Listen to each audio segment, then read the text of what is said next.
16세기 사림의 조나주의 역사관 볼게요. 이 16세기 역사서는 4개가 있어요. 그래서 중종 때 2개가 나오고 선조 때 2개가 나와요. 그래서 이 16세기 시기를 보면은 중종 어떤 때예요? 조광조를 이용해서 사림이 한때나마 집권을 하죠. 권력을 잡죠. 그런 적이 없어요. 그 전에는 훈구파한테 계속 깨지기만 하다가 중종 때 드디어 권력이라는 걸 잠시나마 잡아봐요. 그랬다 뭐 조광조도 사화로 날아가기는 하지만, 그리고 선조 때가 되면 어떤 때예요? 사림이 영구히 권력을 잡는 때예요. 그래서 훈구파는 완전 영원히 없애버리고 사림이 완전 권력을 잡을 때예요, 선조가. 그래서 선조 때 완전 권력을 잡으니까 붕당이라는 게 생기면서 서인과 동인으로 나뉘어지는 거잖아요. 이렇게 해서 사림이 완전 권력을 잡은 선조 때도 역사서가 2개 나오더라. 아, 중종 때 2개, 선조 때 2개. 그래서 중종 때 나온 역사서를 보면 동국사략, 이거는 박상이라는 사람이 쓴 거예요. 이 박상의 동국사략의 특징은 동국통감을 비판을 합니다. 그래서 왜 비판을 하냐? 원래 사림의 조나주의 역사관이니까 이 16세기 사림들은 다 기자조선을 숭배해요. 이 기자조선이 우리 한반도에 내려와서 한반도를 완전 나라로 만들어줬다. 이 정도로 이제 조나주의, 중국을 우러러보는 이런 사관을 가지고 있어요. 근데 동국통감에서는 어떻게 다뤄요? 보면은 당군조선도 다루지만 당군조선, 그 다음에 기자조선, 그 다음에 위만조선 다 우리 역사로 다룬단 말이에요. 근데 기자조선 다음에 위만조선이에요. 그래서 위만조선이 기자조선을 멸망시키거든요. 그러니까 이 사림들의 눈에는 위만조선은 완전 철천지 원수야. 그 존경하는 기자조선을 망하게 한 게 위만조선이기 때문에. 근데 이런 위만조선을 우리 역사서에 다뤘잖아요. 동국통감에서. 그러니까 사림인 박상은 이 동국통감을 비판을 하는 거예요. 그러면 왜 책 제목이 동국사략이 됐는지 의미를 이렇게 부여를 할게요. 동국사략, 이 사림, 조나주의 사관에 물들어 있던 박상은 기자조선만이 중요한 거예요. 그러니까 기자조선 외에 우리나라의 역사는 간략하게 서술한 거예요.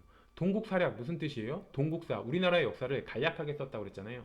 권근의 동국사략에서는 권근은 구색 맞추기용으로 쓰다 보니까 동국의 역사를 간략하게 썼고, 이 박상, 이 사림, 이 조나주의 역사관에 빠져있는 박상의 동국사략에서는 이게 기자조선만 중요하니까 기자조선만 열심히 쓰고 나머지 우리나라의 역사를 간략하게 서술을 한 거예요.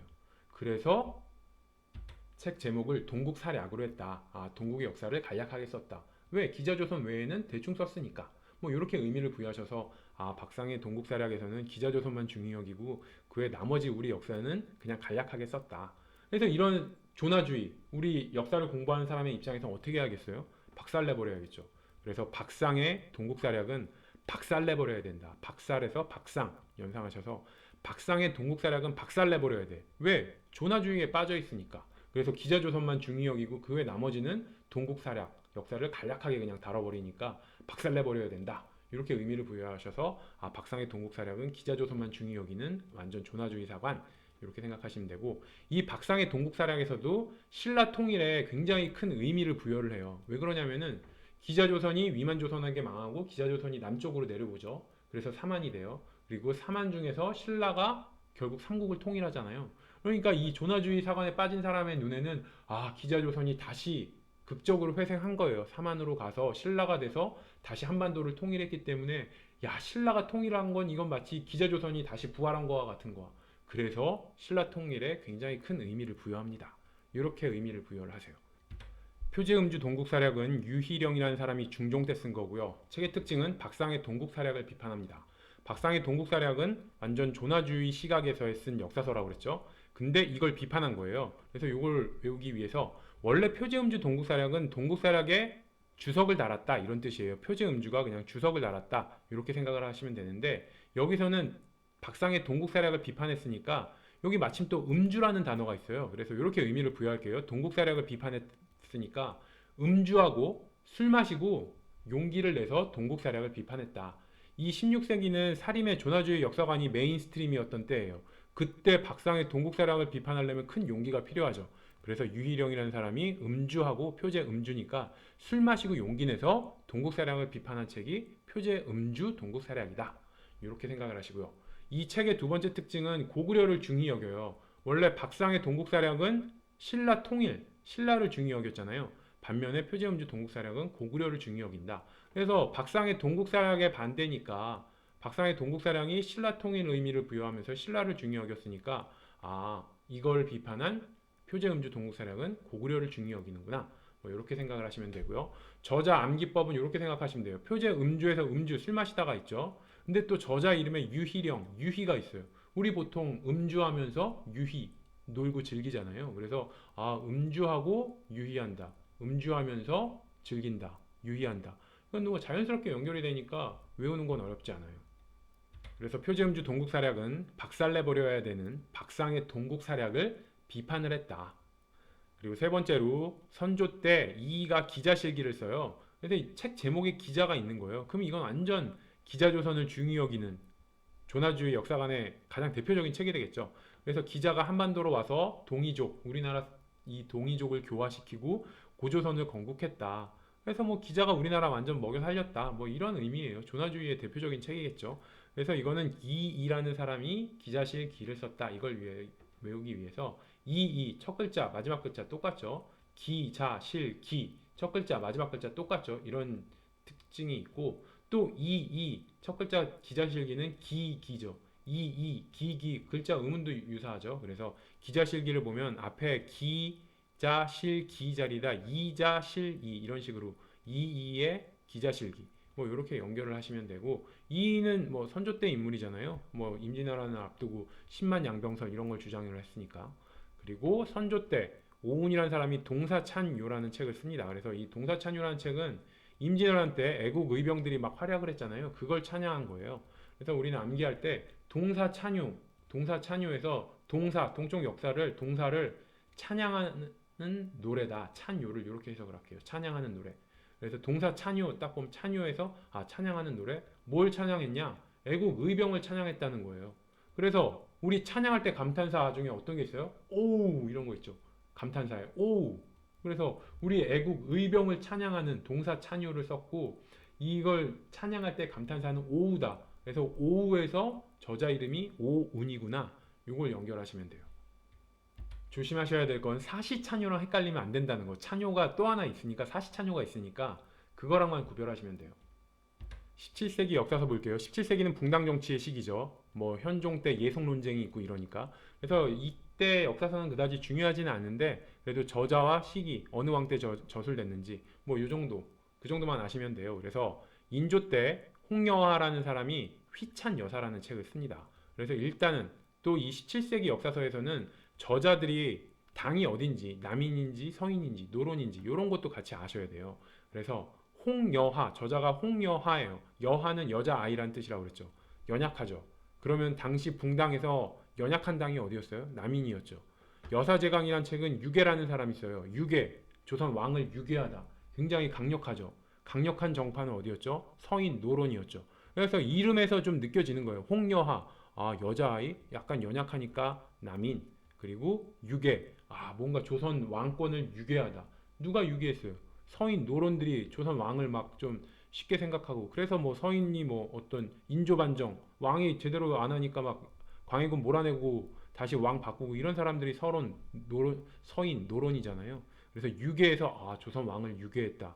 좀 강력한 이름이라 이거는 노론이구나. 이런 식의 특징을 부여하시면 되고요. 다시 휘찬 여사부터 보면은 휘찬 여사는 홍여하가 인조 때 썼다. 이걸 외우기 위해서 이 원래 뜻은 이래요. 휘찬이 이제 모았다. 여사는 고려 역사란 얘기예요. 고려 역사를 모으다. 모을희 모을찬이거든요. 그래서 고려 역사를 모았다 이런 뜻인데 요 저자와 시기를 외우기 위해서 휘찬 여사의 의미를 이렇게 부여했어요. 저는 휘차인, 휘찬이니까 휙 차였다. 남친에게 휙 차인 여사님, 휙 찬 여사니까 남친한테 휙 차였어. 차인 이유는 뭐 좀 너무 나이가 들어 보이는 노안이라서 차였나 봐요. 그래서 휘찬 여사, 남친에게 휙 차인 여사님이 여자아이라고 그랬죠. 여하처럼 보이려고 뭘 했냐. 인조 미인이 되는 수술을 했다. 성형수술을 했다는 얘기죠. 그래서 휘찬 여사, 남친에게 휙 차인 여사님이 휘찬 여사를 보면 남친에게 휙 차인 여사님? 이 여사님이 뭘 했다고 그랬죠? 여자아이처럼 보이려고 여하처럼 보이려고 해서 홍여하를 연상하시면 되고 여자아이처럼 여하처럼 보이려고 인조 미인 수술을 했다. 인조에서 왕은 인조 때구나. 이것만 외우시면 돼요. 여사제강이라는 책은 유계가 현종 때 쓴 책이에요. 그리고 이 책에서는 좀 특징도 같이 알아 놓으셔야 되는데 먼저 저자와 시기, 암기법을 보면은 이제 유계는 제가 노론이라고 말씀드렸죠. 왜 그랬죠? 유계를 우리 어린이 납치 유계하듯이 유계를 생각하셔서 조선 왕권을 유괴한 사람들이 누구예요? 어느 정파예요? 노론 서인이죠. 그래서 유괴는 노론 서인이구나. 이렇게 생각을 하시면 되고 여사제강의 의미를 이렇게 해석을 하세요. 여사는 여사님이에요. 여사님을 제강은 여사님을 제가 유괴한 뒤에 현타가 왔다. 제가 여사님을 보고 여사님 돈 많을 것 같아 갖고 여사님을 제가 유괴한 뒤에 정신이 번쩍 든 거예요. 내가 무슨 짓을 한 거지? 이러면서 현타가 왔다. 여사님을 제가 유괴한 뒤 현타 왔다. 이렇게 하면 유괴해서 저자는 유괴구나. 그리고 현타 왔다 해서 왕은 현종 때구나. 이렇게 일단 저자와 시기 언제 만들어졌는지 이 시기 정도를 외우시고요. 이제 책 내용이 어떤 내용이냐? 노론에게 가장 추앙받는 책이에요. 이 여사제강이. 왜? 여사제강은 여사님을 제가 유괴하고 현타왔다. 저자가 유괴인데 유괴는 노론이라고 그랬죠. 그러니까 노론 학자가 쓴 거니까 노론에게 가장 추앙받는 책이고 이 책의 내용이 어떤 내용이 있냐? 여사니까 고려 역사에 대해서 어떤 내용이 있냐면은 고려가 북방족에게 항전한 것. 고려 시대 보면은 뭐 여진족, 거란족 다 물리치잖아요. 그래서 북방족에게 항전한 거. 그리고 재상이 정치 주도권을 잡았던 거. 요거를 강조한 거예요. 근데 요 고려가 북방족에 항전한 게 당시 서인 노론이 북벌론을 주장을 했잖아요. 자신들의 정치 지향점과 맞는 거예요. 고려에 그러니까 고려 시대 모습 중에서 자신들의 정치 지향점과 맞는 거를 뽑아내서 쓴 거예요. 그래서 고려가 북방족에 항전한 거. 그리고 재상이 정치 주도권 잡은 거. 노론들은 뭐였어요? 왕이 마음에 안 들면 갈아버리고 막 반정도 일으키고 이런 게 노론 서인의 스타일이잖아요. 그러니까 재상이 확실한 정치 주도권을 잡은 게 또 노론의 이 정치 스탠스에서는 맞아. 그러니까 자기들 입맛에 맞는 고려가 북방족에 항전한 거랑 재상이 정치 주도권 잡은 거 이런 거를 이 여사제강이라는 책에서 강조했다. 왜 여사제강에 이런 책이 있다는 걸 이런 내용이 있다는 걸 알 수 있는 거는 여사제강이 유괴라는 사람이 썼는데 유괴는 노론이기 때문에 이렇게 연결을 하시면 됩니다. 그리고 동사라는 책을 허목이 현종 때 썼습니다. 일단 허목이라는 사람에 대해서 알아야겠죠. 허시성을 가진 사람은 대부분 남인이에요. 그래서 대표적인 사람이 허목과 허적이 있어요. 허목은 첫 번째 예송인 기해 예송 때 날아가고 허적은 첫 번째 환국인 경신왕국 때 날아갑니다.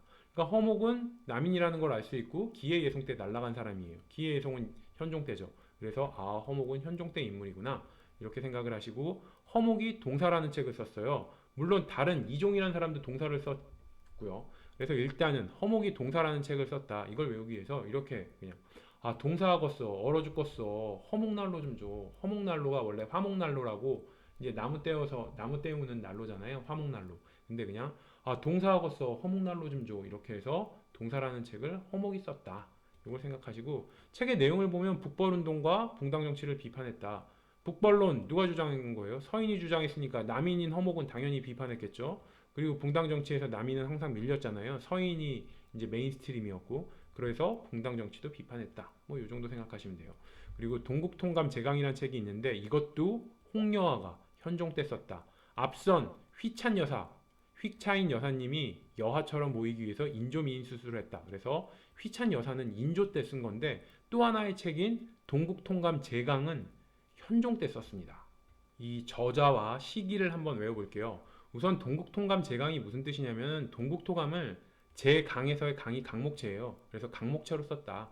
강목체로 썼다는 얘기는 동국통감의 어떤 요점을 뽑아서 썼다. 뭐 이런 뜻이에요. 그래서 원래 뜻은 동국통감 제강은 동국통감을 강목체로 썼다. 이런 내용인데 요거를 이제 저자와 시기를 외우기 위해서 동국통감 제강을 동국통감을 제가 이렇게 제강을 제가 그래서 이 문장은 요걸 생각을 하시면 돼요. 비록 현재는 여하지만 동국통감을 제가 추려보겠습니다.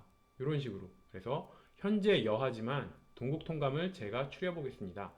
여하에서 홍여하를 연상하시면 되고 현재에서 현종을 연상을 하시면 돼요. 그리고 이 제강이 붙은 게 여사 제강이 있고 동국통감 제강이 있잖아요. 원래 뒤에 제강이 붙으면 현종 때예요. 그 다음에 회강이 붙으면은 숙종 때라고 제가 말씀드렸죠. 그래서 동국통감 제강을 보고 동국통감 제가 여하지만 제가 해보겠습니다. 그래서 여하만 연상을 하시면은 홍여하 저자는 홍여하구나 이렇게 생각하시면 돼요.